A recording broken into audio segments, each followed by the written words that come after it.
रमजान को लेकर घर पे नमाज पढ़ना चाह रहे हैं या घर पे तरावी करना चाह रहे हैं तो जरा सतर्क हो जाइए। एक तो ये है कि योगी आदित्यनाथ का जो रूल है, जो कानून है, सख्त कानून है, उसको पहले समझ लीजिए पूरी अच्छी तरीके से। दूसरा, जो तरावी होता है या 4-5 लोग आप लोग नमाज पढ़ते हैं, जो भी मुस्लिम भाई, उसको सतर्क हो जाना है, क्योंकि उत्तर प्रदेश के अंदर कभी भी पुलिस आपके घर पहुंच सकती है और पहुंच करके आप पे एफआईआर दर्ज करके सीधे आपको हवालात के अंदर भर सकती है, सिर्फ इस जुर्म में कि आपने रमजान के वक्त नमाज पढ़ने का काम किया। कौन सी खबर निकल के आई है, कौन सा आदेश निकल के आया? देखिए, मामला बरेली का है। आज से कुछ महीने पहले का हालांकि मामला है। ये मामला ये है कि बरेली के अंदर 4-5 लोग नमाज पढ़ रहे थे। अपना निजी घर था, निजी जमीन था, उसमें नमाज पढ़ रहे थे। उसी में एक किसी पड़ोसी ने शिकायत कर दी कि यहाँ पे 4-5 लोग नमाज पढ़ रहे हैं, जैसे आमतौर पे तरावी में होता है। पुलिस आती है, पुलिस उठा करके वो सभी लोगों को गिरफ्तार करके ले जाती है और उस पर एफआईआर दर्ज होता है और वो कई दिन जेल में रहते हैं। अब जो है वो मामला गया हाई कोर्ट। हाई कोर्ट ने राहत दी, उसकी गिरफ्तारी जो हुई थी उसको बेल मिल गया। बेल मिलने के बाद हाई कोर्ट ने कहा कि भाई, आदेश दिया कि आपको जो है कोई ज़रूरत नहीं है, कोई अनिवार्य नहीं है कि आप जो है निजी संपत्ति पे कुछ नमाज पढ़ने के लिए या फिर तरावी पढ़ने के लिए जो है आपको परमिशन की ज़रूरत नहीं है, आप पढ़ सकते हैं नमाज। तो अब क्या हुआ, देखिए, उत्तर प्रदेश तो आप जानते हैं बुलडोजर प्रदेश है, तो वहाँ तो सुप्रीम कोर्ट हो, हाई कोर्ट हो, उसके जज हो, उसके आदेश का कितना पालन होता है ये तो आप बेहतर जानते हैं। तो सर, जो कोर्ट ने आदेश दिया उस आदेश को नहीं माना गया और उत्तर प्रदेश के अंदर नमाज पढ़ने पे फिर से प्रतिबंध, नमाज पढ़ने पे फिर से वही कि आपने परमिशन क्यों नहीं लिया, वही चीज बरेली के अंदर दोहराया। देखिएगा क्या है, पिछली खबर दिखाते, फिर उसके बाद हाई कोर्ट में मामला फिर से गया और क्या हुआ वो आपको बताते हैं। क्यों हम कह रहे हैं कि उत्तर प्रदेश में अगर आप नमाज पढ़ना चाह रहे हैं रमजान के वक्त में, या फिर आप जो है तरावी पढ़ना चाह रहे हैं, तो थोड़ा सतर्क हो जाइए। पहले समझ लीजिए कोर्ट का क्या मामला, फिर उसके बाद आते हैं योगी आदित्यनाथ के जो नए रूल निकल के आए हैं रमजान को लेकर, जो उन्होंने सख्त आदेश, सख्त टिप्पणी की है, वो क्या क्या है वो आपको बताते हैं। देखिए, बरेली खाली घर में बिना इजाजत पढ़ने लगे सामूहिक नमाज, वीडियो सामने आने के बाद 12 लोग गिरफ्तार। ये पुरानी खबर है।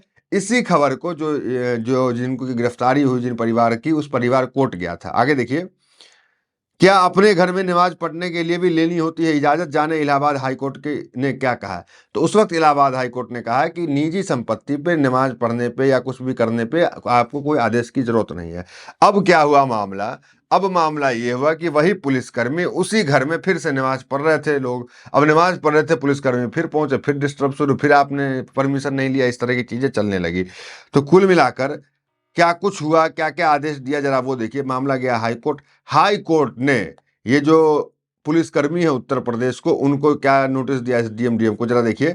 घर के भीतर नमाज पढ़ने से रोका, हाई कोर्ट की अवमानना पर बरेली डीएम एसएसपी को नोटिस। तो कोर्ट ने जो है नोटिस देने का फिर से काम किया। देखिए कितनी बेशर्म होती जा रही है वहां पे। ये जो प्रशासन है वो किस तरीके की है कि ये सुप्रीम कोर्ट, हाई कोर्ट की फटकार लगता है, बुलडोजर एक्शन सब कुछ पता है, कि फिर भी वही करना होता है जो वो करते हैं। लेकिन क्या आदेश हुआ, इलाहाबाद हाई कोर्ट ने धार्मिक स्वतंत्रता और व्यक्तिगत अधिकारों के संरक्षण से जुड़े एक मामले में बरेली के डीएम और एसएसपी को एक पुराने आदेश की अवहेलना करने के आरोप में अवमानना नोटिस जारी किया। मामला बरेली के तारिक खान के घर के भीतर नमाज अदा करने से रोकने से जुड़ा है। उच्च न्यायालय में देखिए, न्यायमूर्ति जस्टिस अतुल और जस्टिस सिद्धार्थ नंदन, ये 2 जजों की बेंच थी और इस 2 जजों ने न सिर्फ फटकार लगाया बल्कि नोटिस दिया इनको कि आप जवाब दो। देखिए, ये इसलिए कहा जाता है कि न्यायालय पे आज भी लोगों को भरोसा है कि न्यायालय जो है, जो अल्पसंख्यक समाज है उसका जो अधिकार है, क्योंकि सत्ता तो बहुसंख्यक के हिसाब से चलती है, तो अल्पसंख्यकों को हितों की रक्षा कौन करेगा?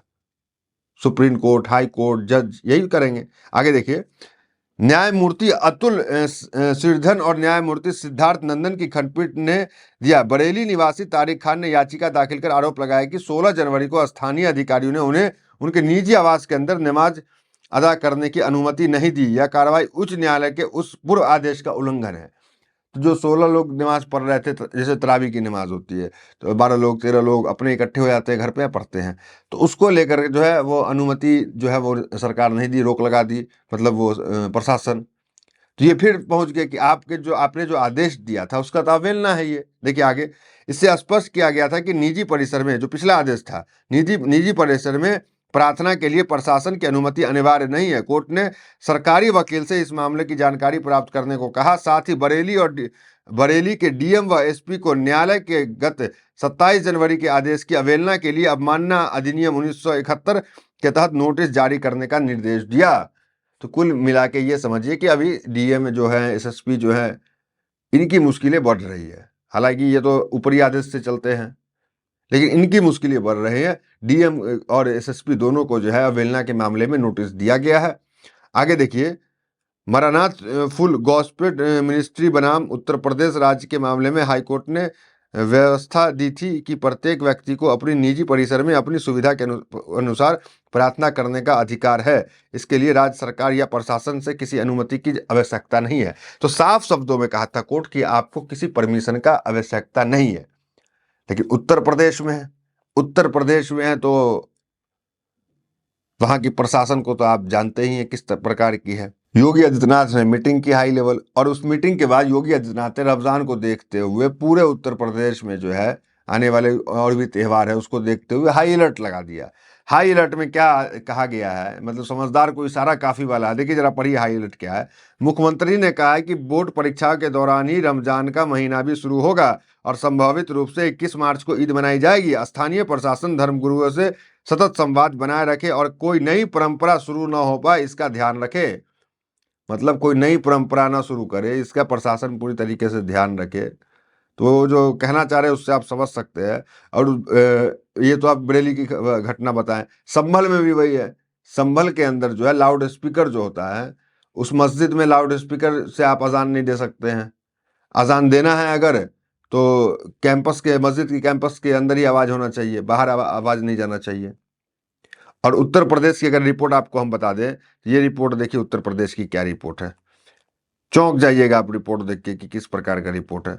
उत्तर प्रदेश के कई धार्मिक स्थलों में लाउड स्पीकर या तो उतार दिए गए, उनकी आवाज धीमी की गई या कार्रवाई मुख्यमंत्री के निर्देश के बाद हुई है। उन्होंने कहा था कि धार्मिक स्थलों में सामान्य मानक के अनुसार ही लाउड स्पीकर बजे और उनकी आवाज सिर्फ धार्मिक परिसर के अंदर तक ही रहे। इस बीच सरकार ने तेज आवाज में लाउड स्पीकर बजाने वालों की रिपोर्ट मांगी है। 125 धार्मिक स्थलों से लाउड स्पीकर हटवाए गए। ADG law and order Prashant Kumar ने बताया कि अभी तक यूपी में 125 धार्मिक स्थलों से लाउड स्पीकर हटवाए गए।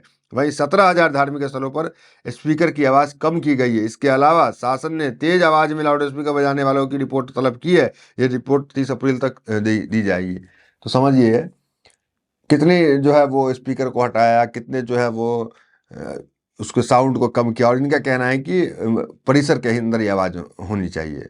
और संभल की अगर बात करें तो वहाँ समाजवादी पार्टी के नेता वो संपर्क किए वहाँ के अधिकारी से, उच्च अधिकारी से, कि अगर आवाज़ सिर्फ अंदर तक ही रहेगा मस्जिद के तो रमज़ान में लोग जो है रोज़ा कैसे खोलेंगे, अफ्तार कैसे करेंगे, सहरी कैसे करेंगे।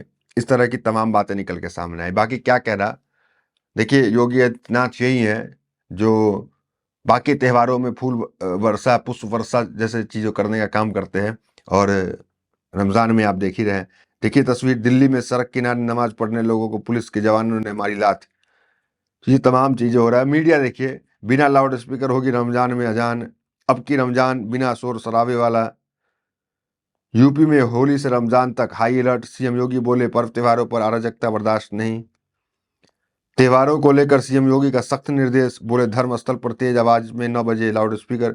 ये तमाम चीज चल रही है। भाई अगर आपको बात कर ले तो उत्तर प्रदेश की खबर। तेलंगाना की अगर बात करते, तेलंगाना के अंदर सरकार ने रमजान गिफ्ट देने का काम किया। रमजान गिफ्ट में कहा जा रहा है कि 4.5 लाख गिफ्ट देने की तैयारी कर रही है। पुरुषों के लिए कुर्ता पजामा, महिलाओं के लिए सफेद ऑफ वाइट साड़ी, ब्लाउज, दुपट्टा आदि। इसके पैकेजिंग के लिए 7 फरवरी 2026 को टेंडर निकाला गया था। मतलब एक तरफ जहां तेलंगाना में गिफ्ट दिया जा रहा है, एक तरफ तेलंगाना में जहां कर्मचारियों को राहत दी जा रही है, जहां 5 बजे छुट्टी होती है 1 घंटा पहले छुट्टी दी जा रही है, वहीं उत्तर प्रदेश में सख्त कानून ला करके ये कह ले कि, और ऊपर से निजी जमीन पे, निजी आवास पे नमाज पढ़ने पे जो है कार्रवाई हो रही है। तो फिलहाल इस वीडियो में इतना ही। मिलते हैं अगली वीडियो में। बहुत बहुत धन्यवाद।